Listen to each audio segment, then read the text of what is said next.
This massive project in North America is one of the most significant energy endeavors, but it's not widely known. Unlike power plants or dams, this type of infrastructure doesn't grab as much attention, even though it's just as challenging to build and crucial for global power needs. The ongoing global energy crisis, soaring gas prices, and shortages exacerbated by Russia's invasion of Ukraine have made securing sufficient fuel a considerable challenge. However, when this enormous facility in Canada is completed in a few years, it could become a vital new source of fuel, addressing shortages worldwide and bringing a substantial economic boost. In fact, it stands as the largest private sector investment in Canada's history. Amidst intense international competition in the energy sector and the growing prominence of renewables, Canada faces a crucial opportunity to establish itself as the next energy superpower. The question looms: is this the nation's moment to shine, or has it missed the chance to lead the way in the evolving landscape of global energy production? Okay, let's dive into it. There's this massive project happening in the beautiful town of Kitimat, led by a group called LNG Canada. Now, LNG stands for liquefied natural gas. Yeah, the stuff people use for energy. I know what you're thinking. Fossil fuels aren't great, and Canada is all about renewable energy. So, why are they digging up so much land for this project? It's a bit confusing, right? The thing is, even though Canada is into renewables, this project is still happening. Maybe they have some reasons we don't know about. Canada is known for producing a lot of natural gas. But unlike some other big producers like the United States, Qatar, or Australia, Canada doesn't have a way to send its gas to other countries. The gas is mostly found in a place called the Montney Basin in northeastern British Columbia. The people in the gas industry want to sell this gas and make money. But there's a problem. There aren't many people living nearby who would use the gas.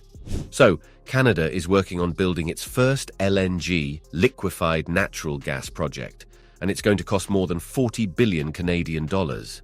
These pictures clearly show that it's not an easy job. They need to figure out how to get the gas from where it is to where it can be sold, and that's a big challenge. It's a complicated task, but they're working hard to make it happen. Hold on a moment. Let's go back a bit before we move forward. Natural gas is normally a gas, not a liquid, right? Yep. It remains a gas when it reaches this new terminal through the Coastal GasLink, a brand new 670-kilometer pipeline stretching from Dawson Creek. Yes, that's the town where the gas originates. Now here's the snag. If you want to send gas to a different country or continent, there's an ocean blocking the way, and it's too far to just lay down another pipeline. That's when you need special tankers, like these. They help make the gas safe for transport, and you can load up as much as possible. First, the gas is turned into a liquid, then it's stored in these enormous tanks and shipped across the ocean. Finally, it's transformed back into a gas when it reaches the other end. Explaining this might seem easy, but the actual process is quite complex, and the same goes for how it's all put together. Don't worry, we won't dive into explaining every tiny detail on this site and how it's built, as that would take quite a while. Instead, let's focus on a few interesting points. Ever seen those big cages with pipes all over them? They're the process modules, huge, standing at 35 meters and weighing over 4,500 tons. The first one to be set up acts as the starting point for the gas from the pipeline. Its job is to send the gas for treatment and processing. These colossal structures were made in China and transported on ships. To bring them from the port to the site, they had to be carefully placed on large transporters and moved by road before being gently lowered onto specially built foundations. And it's not a one-time thing. More than a dozen of these modules will be put in place. Now, picture this happening multiple times. It's like assembling a gigantic puzzle. Each module has a specific role in the overall process.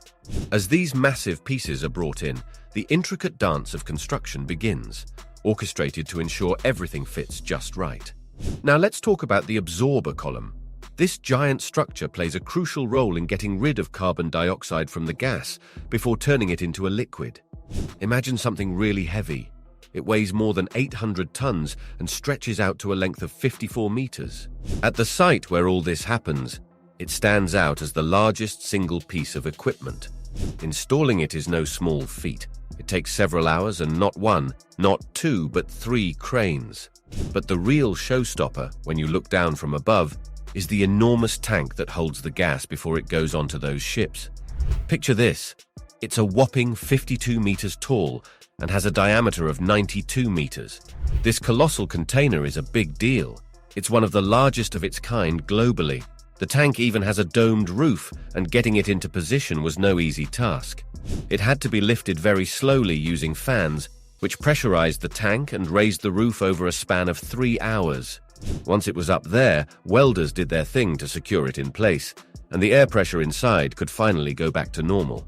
Quite a spectacle, isn't it?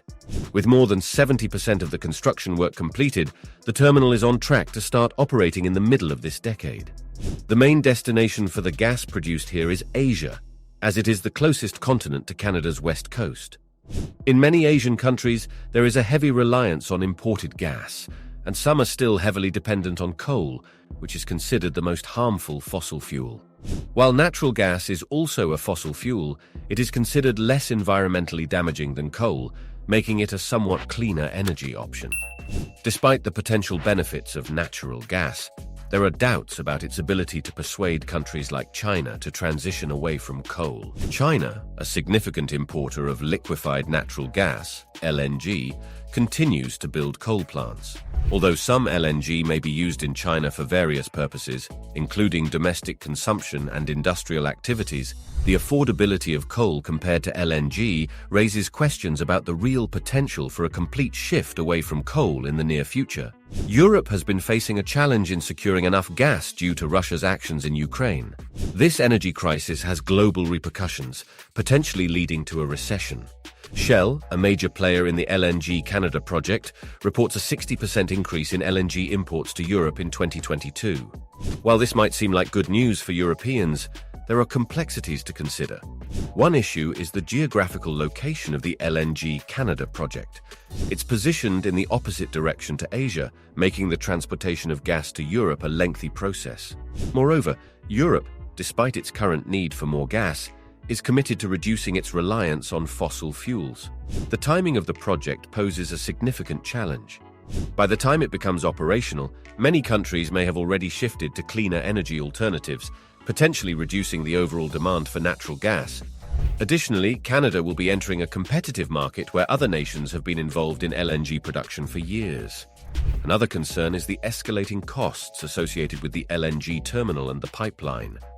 As expenses continue to rise, the economic viability of the project becomes a subject of scrutiny. LNG Canada, a major project in the energy industry, not only has significant construction challenges, but also raises concerns for local communities, particularly the First Nations people. The company claims to be collaborating closely with these communities on key sites, but conflicts have arisen, especially inland. The Coastal GasLink pipeline, initially estimated at $6 billion in Canadian dollars, now stands at $14 billion, leading to financial disagreements. Additionally, the Aboriginal people of the Montney Basin, the First Nations, are worried about the impact of drilling and forestry on their hunting and fishing rights. An agreement was made between the industry, government, and First Nations to restrict drilling in the basin, potentially increasing supply costs. LNG Canada is a substantial undertaking for the involved companies and the country, showcasing impressive construction efforts. It addresses a global need for its offerings.